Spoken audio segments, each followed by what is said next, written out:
So here's a tutorial on how to download some fonts for your Windows. All you have to do is go to a site like DaFont.com and select any font that you like.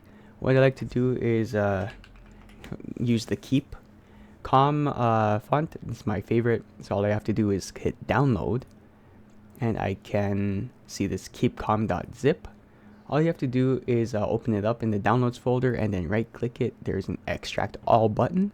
You don't need any other applications to do so.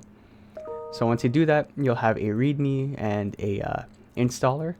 If you right click the true type font file and hit preview, you can actually see what kind of fonts are going to be installed. And all you have to do is select install right here. So once you do that, it's going to go ahead and install. Looks like it already went through. And what you'll notice is that if you have WordPad or Notepad open up already and then you search keep calm, it is right there. It's already there. So now you can type hello and it's going to be in the keep calm.